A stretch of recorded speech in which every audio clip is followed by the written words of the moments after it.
the last week of July, I'd gone up to Manitoba, Canada, preached for 4 or 5 days, and was in a lot of pain with the back issues. And then from there, I'd flown down to Arkansas and preached Monday, Tuesday, Wednesday, the last week of July.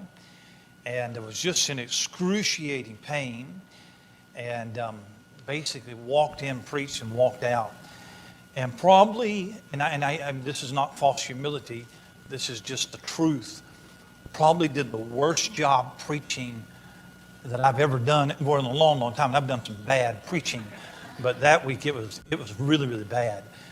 Just was in so much pain. In fact, I told him the last night I felt so guilty. I said, I feel guilty taking a love offering. Now I got over that. I went ahead and took it, but it was just, and so I came home, and of course, the journey since then. But that was the last time that I preached, was up there. And so it's been about 5 weeks. And so I don't know if it's like riding a bicycle. Once you learn how you can do it, I don't know. I don't know if you have to relearn. We're getting ready to find out, though. And when you sit and you read and you study and you want to preach, I think that would be one of the most difficult things for a preacher, for God to take that away from you. And because there's just something inside of you that God puts inside of you. And Brother Davis, you know what I'm talking about. And so it's a privilege to preach His Word. It really is. Next Sunday, Lord willing, next Sunday I plan to be back in the Gospel of Matthew. We, of course, haven't been there in a long time. And I think what we'll do is just start over and just no. I'll be back in Matthew next week. The book that I spent the most time in while I sat on the recliner was the book of Zechariah. Now you wouldn't think that Zechariah would be a very comforting book. It should be Psalms or something. But I've probably read Zechariah 20 times in the past 3 or 4 weeks. And on Wednesday night, either this Wednesday or next Wednesday, I'm going to start preaching a series through the book of Zechariah. Fascinating, fascinating book. And of course, everything that's fascinating to me, it may not be fascinating to you. I understand that. I'm going to try to make it so. And I'm so enjoying the book of Zechariah. Myrtle man, the man standing among the myrtle trees and all of that. But Acts chapter 27, with what's going on in our state and with the hurricanes, I was drawn to this chapter. And I was drawn to the chapter because it describes a storm. I'm going to do something on Sunday morning I've done one other time that I can remember. Several months ago I preached and I read an entire chapter. And I'm going to do that this morning. And I'm going to do that at the risk of losing you before I even start preaching. And I think that would be a tragedy. It's only 44 verses, but I want us just to take the time and I want to read through all 44 verses. Now don't get worried, I'm not going to go verse by verse through the chapter, all right? I'm really interested in about 3 verses. I believe the Lord will give us something out of this chapter. So Acts chapter 27 and verse number 1. And when it was determined that we should sail into Italy, they delivered Paul and certain other prisoners unto one named Julius, a centurion of Augustus' band. And entering into a ship of Adramyttian, we launched, meaning to sail by the coast of Asia, one Aristarchus, a Macedonian of Thessalonica, being with us. And the next day we touched at Sidon, and Julius courteously entreated Paul, and gave him liberty to go unto his friends to refresh himself. And when we had launched from thence, we sailed unto Cyprus, because the winds were contrary. And when we had sailed over the sea of Cilicia and Pamphylia, we came to Myra, a city of Lycia. There the centurion found a ship of Alexandria sailing into Italy, and he put us therein. And when we had sailed slowly many days, and scarce were come over against Cnidus, the wind not suffering us, we sailed unto Crete over against Salmone. And hardly passing it, came unto a place that is called the Fair Havens, nigh whereunto was the city of Lycia. And when much time was spent, and sailing was now dangerous, because the fast was now already past, Paul admonished them. and said unto them, Sirs, I perceive that this voyage will be with hurt and much damage, not only of the lading and ship, but also of our lives. Nevertheless, the centurion believed the master and the owner of the ship, more than those things which were spoken by Paul. And because the haven was not commodious to winter in, the more part advised to depart thence also, if by any means they might attain to Phoenicia, and there to winter, which is in the haven of Crete, and lieth toward the southwest and northwest. And when the south wind blew softly, supposing that they had attained their purpose, loosing thence, they sailed close to Crete. But not long after there arose against it a tempestuous wind called Euroclydon. And when the ship was caught and could not bear up into the wind, we let her drive. And running under a certain island, which is called Polada, we had much work to come by the boat, which when they had taken up, they used helps, undergirding the ship, and fearing lest they should fall into the quicksands, strake sail, and so were driven. And we being exceedingly tossed with a tempest, the next day they lightened the ship. There's a great message in that, and I'll not preach it this morning, on things that are valuable in a storm. Things that are valuable in a storm. And the third day we cast out with our own hands the tackling of the ship.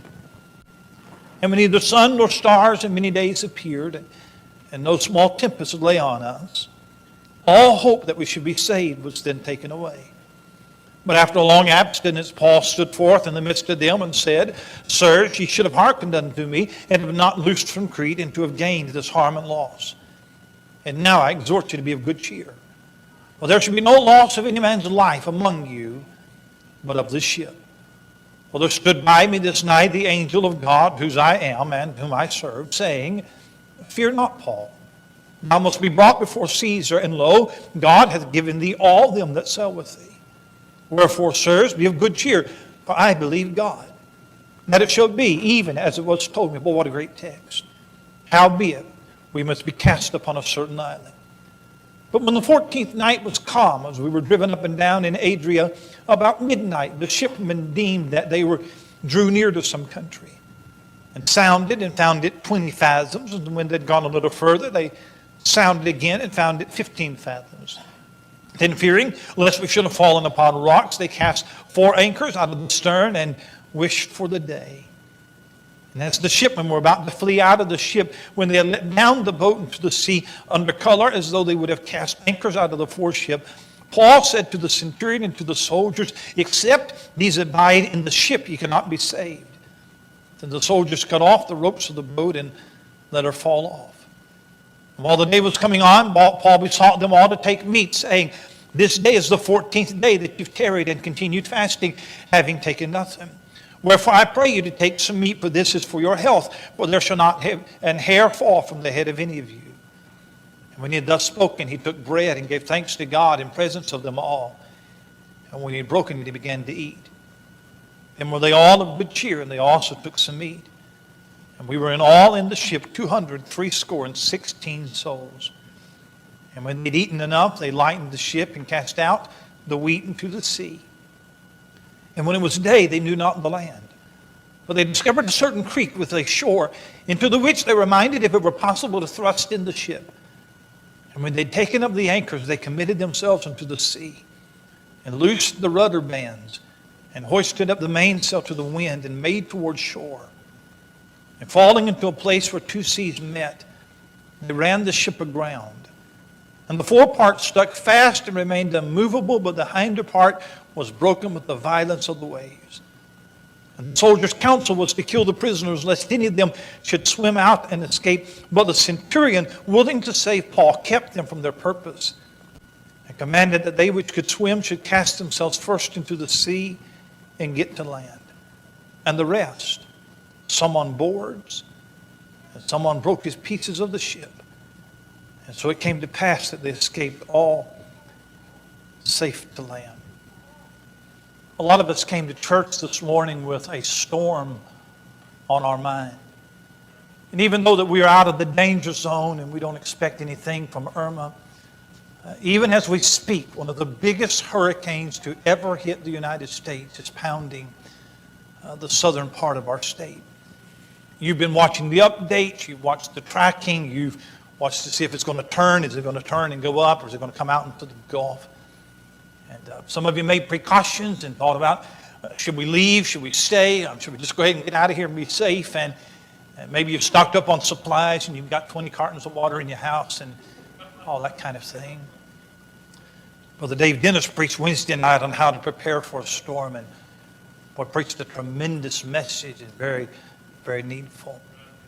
2 weeks ago, Hurricane Harvey hit the coast of Texas and it flooded Houston, and a lot of that city is still underwater. They said it was the worst natural disaster to hit the states, hundreds of billions of dollars in loss. And with Hurricane Harvey, Hurricane Irma, 2 hurricanes on both sides of us, some people will die. People will lose their houses, will lose their possessions, everything that they own. There'll be people that would be displaced, and their lives will never be the same. And such is the power of a storm. And I read Acts chapter 27 because it describes a storm. And as far as I can tell, it is the most descriptive storm in the Word of God. When I come to the Old Testament, I can only think about 2 storms, and of course the flood, and that's kind of a special case. But besides that, you have the storm in the book of Jonah, but it's not described. When you come to the Gospels, there's several times that there's a storm on the Sea of Galilee, and Jesus calms that storm. But again, the storms are not described.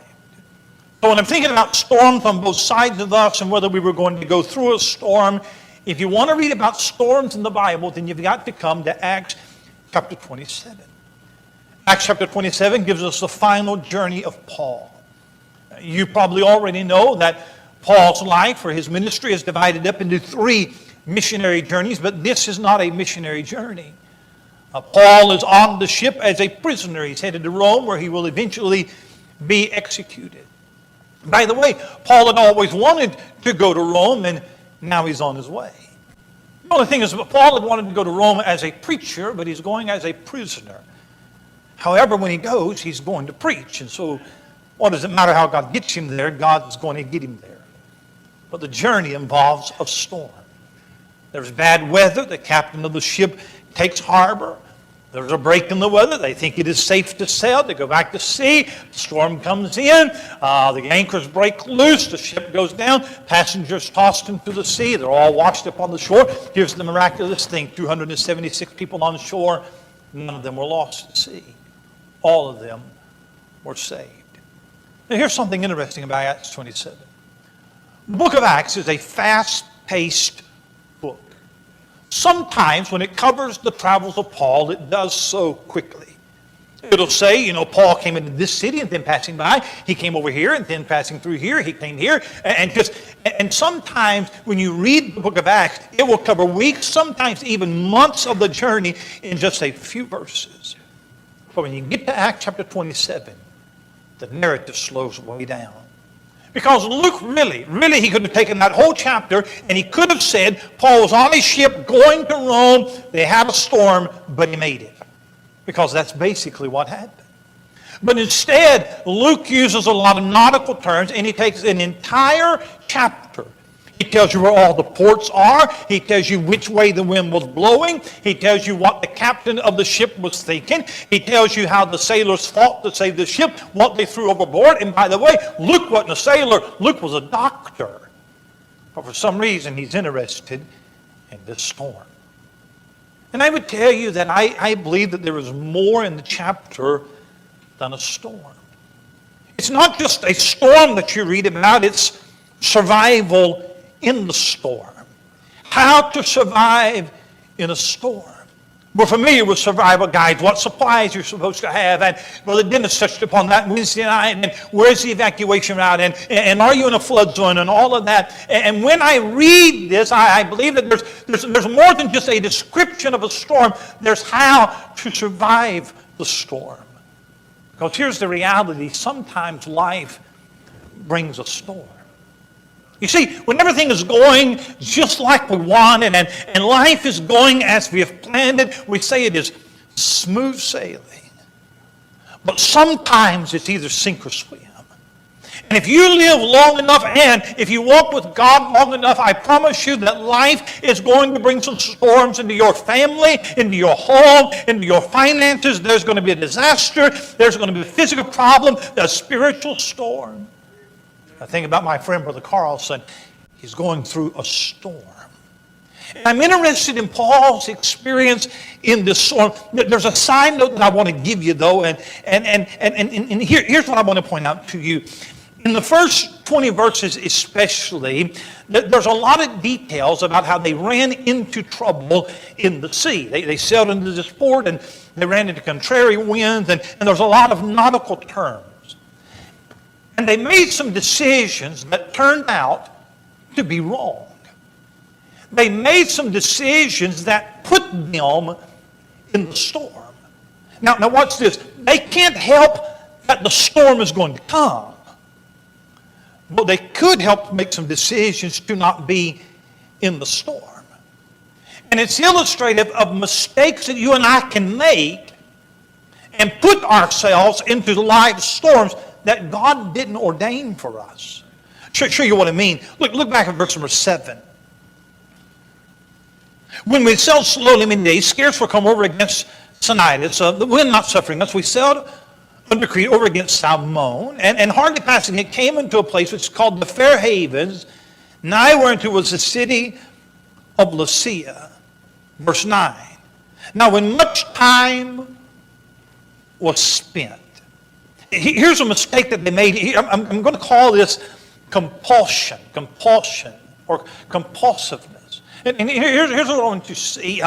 It's not safe yet to sail. They've come into Fair Haven when much time was spent and when sailing was now dangerous. You get that? But we've been here too long.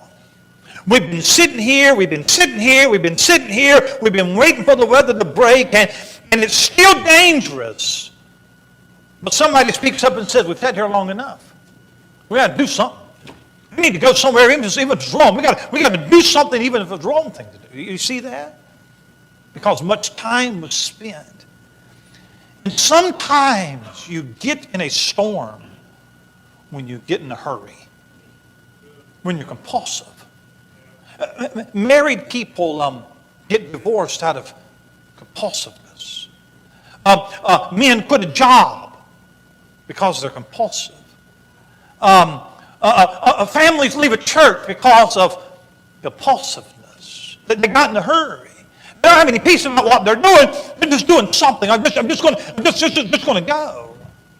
They're tired of waiting on God. And so I'm going to go somewhere. I'm going to make a decision. I'm going to take a job. Even if it's in the wrong place, hey, let me help you with something. Waiting time is not wasting time. Waiting time is not, you're not wasting time when you're just waiting on God. Compulsiveness, it got them in the storm. Hey, here's something else that got them in the storm. Consultation. Look at verse 9. When much time was spent and when sailing was now dangerous because the fast was now already past, Paul admonished them. And here's what Paul said. Sirs, I perceive that the voyage will be with hurt and much damage, not only of the leading a ship, but also of our lives. We've sat here in this port, everybody's getting restless, everybody's impatient, we got to do something, and Paul speaks up and says, don't believe we ought to go. I believe you're making a mistake. Don't believe God's in this. Look at verse 11. Nevertheless, the centurion believed the master and the owner of the ship more than those things which were spoken by Paul. The centurion, he's the Roman officer. He's the one that's really in charge, all right? The captain of the ship, he's the owner of the ship, but he's been hired out by the government to transport these prisoners to Rome. And so the centurion, he's the one who decides whether we stay or sail. And on one hand, you got a preacher. On one hand, you got a preacher that says, don't go. And on the other hand, you have the owner of the ship that says, I think we ought to sail. Now watch this. The captain knows more about sailing than the preacher. Would you agree with that? The expert is saying one thing. The preacher is saying something else. Because what does the preacher know about storms and sailing? And sometimes you'll find yourself in a storm and you take the wrong advice. You listen to the wrong person, and you're liable to find yourself in a storm. It's wise to seek counsel, but it's wiser to seek godly counsel. And some of you, you take the advice of some expert because of the degrees behind his name, because of the credentials that he has, because of the book that he wrote, because of the crowd that is following him, and he doesn't know a thimble full of the Bible, and you'll take the expert's word over the Word of God. Some of you are doing that in raising your children. You discover that Dr. Spock or whoever, they've got better advice and they know better how to discipline a child than the Word of God. I'm going to tell you something. You're going to find yourself, you're going to sink your ship when you take wrong counsel. There's another reason why they came in the storm, and it's comfort. Look, if you would, in verse 12.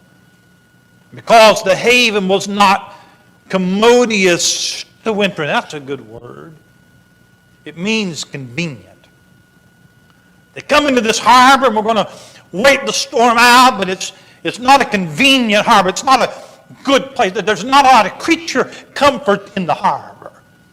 I mean, if we had to winter down somewhere, and if we could get somewhere where there's a better port, maybe some bars, maybe some entertainment, if we have to hunker down for the winter, if we're going to be here for this season, then if we could get to a place where it's more enjoyable. But I'm going to tell you that the life that is based on comfort often becomes a very uncomfortable life. If you insist on always taking the path of least resistance and pampering the flesh and making sure that life is easy, you're going to end up in a shipwreck. And sometimes you end up in a storm because you tried to take the easy way and you didn't want to deal with adversity. It's not mine in the panhandle to question anybody in the peninsula. But they've been saying for days, you need to evacuate, you need to get out, you need to make preparation. And there are people right now, and I pray for them, but there's people right now in the middle of a horrible storm because they didn't want to evacuate, and they didn't want to go to higher ground, and they didn't want to go to the trouble to leave their safe and warm house. And maybe some of those, maybe they weren't able to, I understand that, but sometimes you end up in a storm by trying to live the easy life. We want to get somewhere where it's more commodious, more convenient. Here's another way they ended up in the storm is by consensus. Look at verse 12. Because the haven was not commodious to winter in, the more part advised to depart thence also. Centurion standing there, the captain said, hey, I think that we can do this. The preacher says, I don't believe this is a good idea. They said, let's take a vote. And by the way, the vote was 275 to 1. The more part, the majority, most of the guys on the ship said, I'd rather sail than sit here, and so let's go. Hey, listen, the easy way is often the wrong way. The majority is often wrong as well. I promise you that.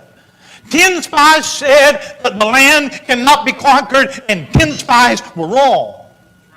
I have known people to get a decision in their heart, and they know that this is the will of God for my life, and then they go around and they start polling and asking other people, trying to get a vote. Hey, what do you need to see what they say if you already know what God says?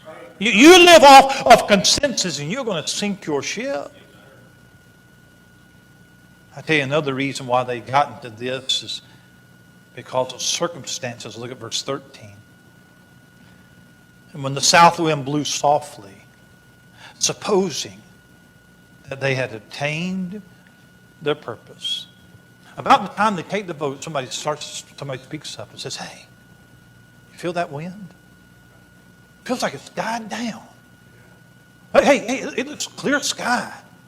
It looks like that the storm has died down. The circumstances sure looks good. And they based their decision on the circumstance. They didn't check with God. They just checked the wind. Whichever way the wind's blowing determined what they would do. And don't get in shipwreck. Don't get in shipwreck because you just blow with the wind. Because when the circumstances of the moment are the driving forces of your life, you are headed for shipwreck. So even though there is a storm brewing, they didn't have to get in the storm. And I'm not saying tonight, this morning, that if you're in a storm that you've made some bad decision somewhere down your life. But I am saying that you can prevent being in storms that God has not ordained for your life. Now Paul's in a storm. 44 verses that describes a storm and a port and a captain and a ship. And that storm is an illustration of the storms of life. So what lessons can we learn on how to survive a storm? And there's 3 words in this chapter, only 3. I read an entire chapter to give you 3 words. And I'll frame my thoughts around those 3 words. And the first word is winds. Winds. Look at verse 4. When we launched from thence, we sailed under Cyprus because the winds were contrary. Look at verse 13. When the south wind blew softly. Look at verse number 14. But not long after there arose against it a tempestuous wind called Euroclydon. Write this down. Winds. It speaks of God's providence. And here's what you need to know about the wind. Very, very important. God controls the wind. Whichever way the wind blows, God orders it to blow that way. God tells it where to blow. God tells it when to blow. God tells it how hard to blow. God tells it when to stop blowing. He can change the course of the wind. He can make it soft. He can make it severe. I'm telling you right now that the wind blows at the dictates of God. So when you read in this chapter about the wind blowing, I want you to just keep in mind that it is God that is making it blow. If the winds are contrary, it's because God made them contrary. If the winds are soft or tempestuous, it's because God made them soft or tempestuous. And the wind in your life right now, it may be a cool, gentle breeze, or it might be a tempestuous wind. Whichever it is God making that wind to blow. Whatever wind is blowing in your life, that is the providence of God. Providence is one of those old Puritan doctrines that we don't preach on anymore. It simply says that your life is governed by the hand of God. They describe providence as the hand of God in the glove of history. There'll always be a mystery to life. You'll never understand everything that happens in life. I certainly don't. But you can know that nothing gets outside the bounds of God's providence. There's 2 winds that are described in verse number 13. There are winds of delight. It says when the south wind blew softly. All of us know what it is to have soft winds blow softly in our life. When life is happy and when it is delightful. I was thinking about it this week, how that I have had in my life a lot of soft winds to blow in my life. Most of my life, I would have to say, it has been a gentle, calm breeze. And I said this in Sunday school. It's interesting to me that the softer the breeze blows, the less we notice it. You ever thought about that? For the last 2 or 3 days, 24-hour coverage, 24/7 coverage of a tempestuous wind. I mean, for 24 hours a day, they're talking about the wind, the hurricane, and I understand that. But listen, after the hurricane goes up into wherever it goes and it dies down to a tropical storm, it'll be news. But when the wind dies, they won't talk about it. Isn't that right?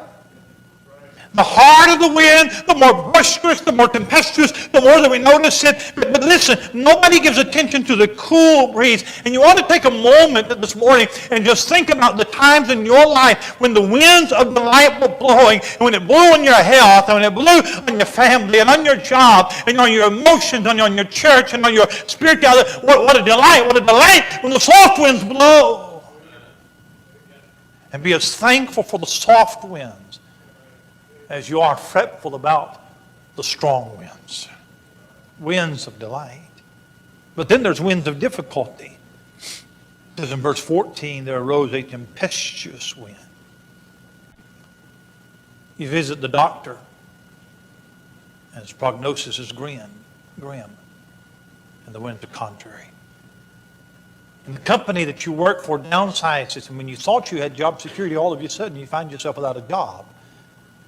And the winds are contrary. And your home falls apart when you discover your husband's cheating. And the winds are contrary. And you don't know what to do. All that you know is that you are in a storm.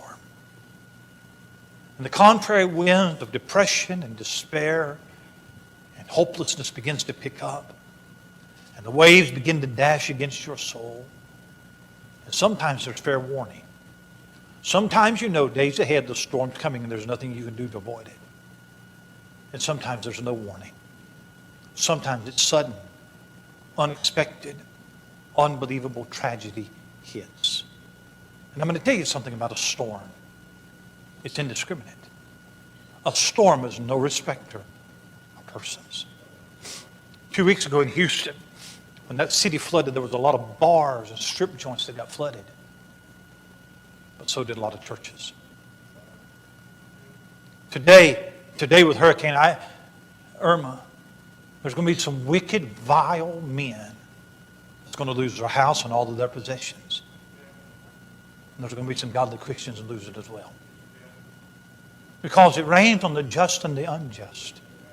And you may think that your walk with God gives you immunity from the storm, but the winds of the storms blows indiscriminately.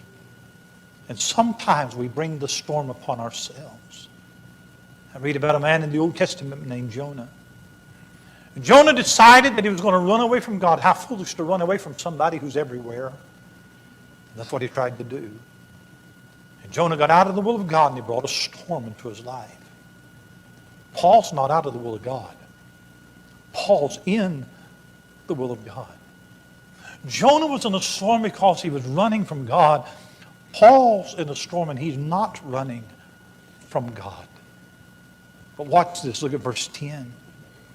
He said unto them, Sirs, I perceive that this voyage will be with hurt and much damage, not only of the lading and ship, but also of our lives. Paul didn't want to sail. Paul said there's going to be trouble.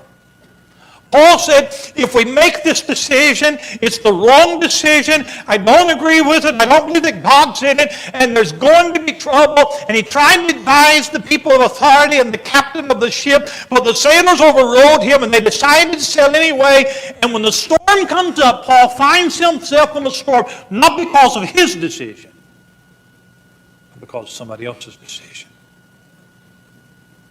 Somebody else made a decision. And he had no choice but to go along. And he finds himself in a storm. I've known men to make a decision. I'm going to move my family somewhere where there's a great job. Not a good church, but a great job. I'm going to move my family there. I'm going to raise my kids there. And I'm going to make some money. And we're going to have some nice things. I've got a wife and children. They just have to come along. It's not their decision. Not their decision. There's children.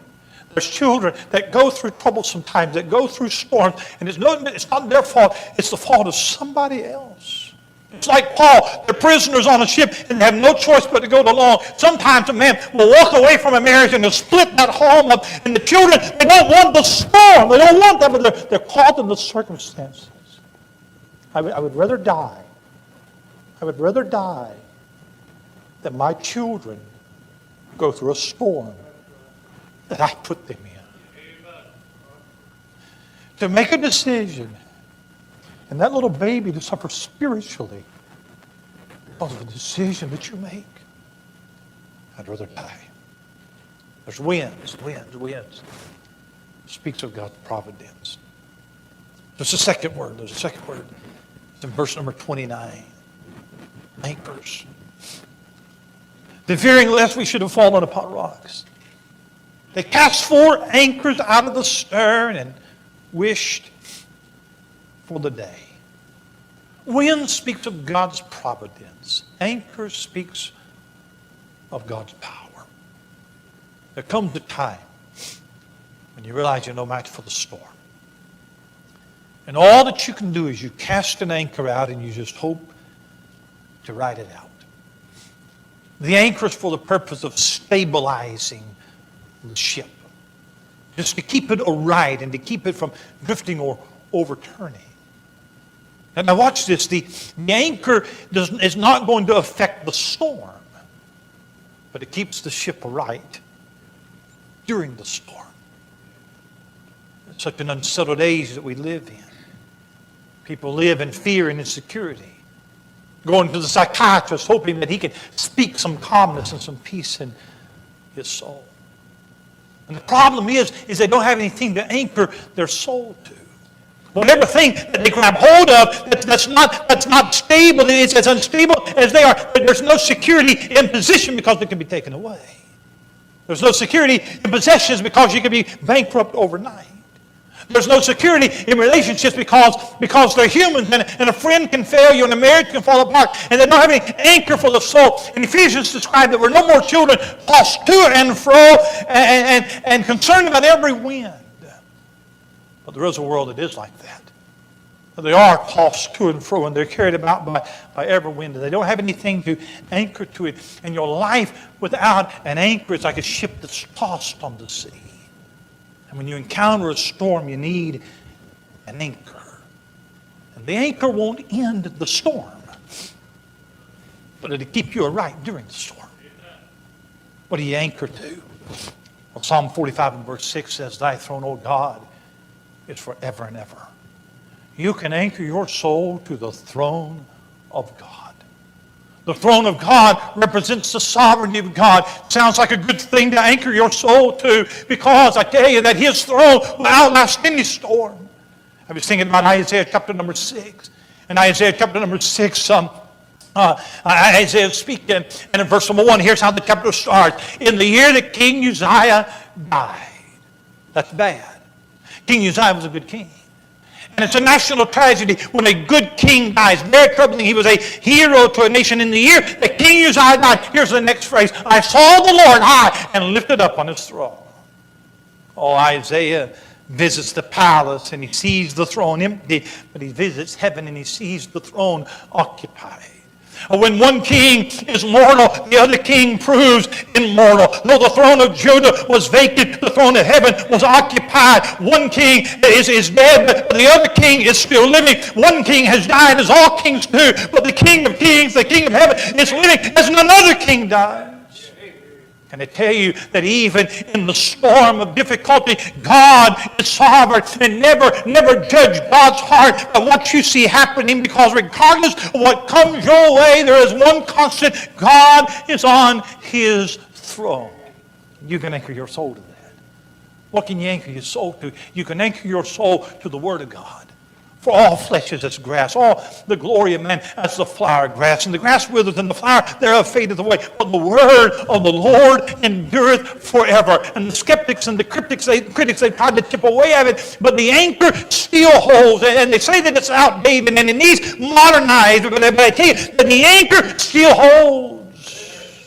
Paul said, forever, O Lord, thy word is settled. Oh, I wish I felt like preaching that. Forever, O Lord, thy word is settled in heaven. There was a time when the word may not have been settled in his own soul, but it is settled in glory. Thy word, you can anchor your soul to His word. What do you anchor to? You can anchor to the hope which is in Christ. Hebrews 6 and verse 19. Which hope we have is an anchor of the soul, both sure and steadfast, and which entereth into that within the veil. Hope's not just wishful thinking. Like, I hope I win the lottery. That's not Bible hope. Bible hope is confident expectation. I look forward to something because I know that it's going to happen. We call the second coming, we call it the blessed hope. I know it's going to happen. It's in the Bible. I'm anticipating it. I look forward to it with joy. And if you don't have anything if you don't have any hope, then you don't have anything to live for. But if you have hope, you know that somewhere down the road that there's help. And I tell you that there is hope in Jesus. My soul is settled and secure. And even when the storm comes, I don't have to fall apart because I'm anchored to the rock called Christ. Winds speaks of God's providence. Anchors, it speaks of God's power. The third word, and it's found in verse 44. And the rest, some on boards, and some on broken pieces of the ship. Boards speaks of God's promises. And here's why I say that. God had made a promise to Paul that he would preach in Rome. But in verse 44, he's cast into the middle of the sea. And it doesn't look like he's going to make it. It's right in the middle of the storm that God reiterates the promise. But the ship breaks up, and it's every man for himself. 276 men that are in the midst of that sea. And they're all just trying to grab onto something just to stay afloat. And Paul's out there. And it's dark. The waves are crashing. It's raining. It's thunder and it's lightning. And Paul the preacher's in the midst of that sea. And he's got a promise. He's got a promise that he will make it through the storm. But it's dark and it's stormy. He doesn't see how. And about that time, and I hope I'm not reading too much into the text, about that time a piece of a board comes along and Paul grabs it. And now he's floating. He's not sinking. He's hanging on to that board for dear life. And that's all that he has. Well, not all that he has. He's got that board and the promise of God. He's hanging on to a board and a promise.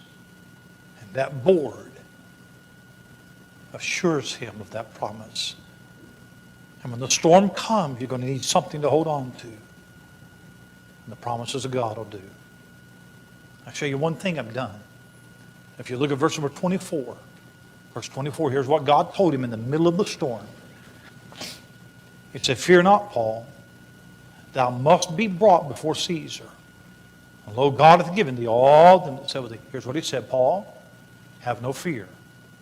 You'll make it to Rome." Look at chapter 28. Chapter 28, look at verse 16.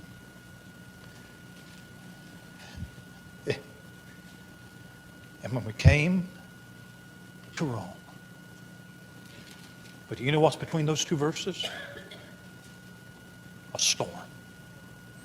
Between the promise and the reality is a storm. And I don't understand this, but that ship was sailing out of the will of God. But it didn't stop the will of God. And all I know is where man rules, God overrules. In 2 Timothy 4 and verse 18, "The Lord shall deliver me from every evil work, and will preserve me unto his eternal heavenly kingdom, to whom be glory forever and ever. Amen." You are immortal until God gets through with you.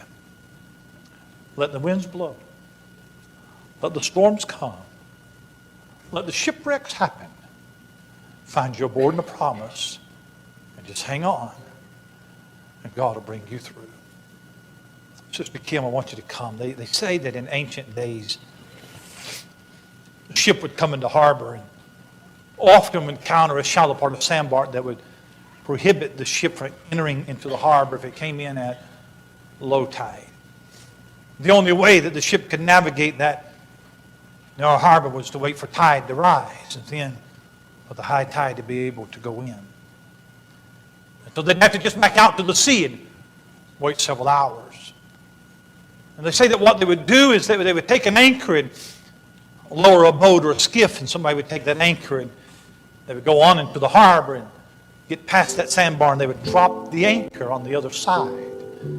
Drop the anchor in the harbor. The ship would just sit it out. The ship's not in the harbor, but the anchor is.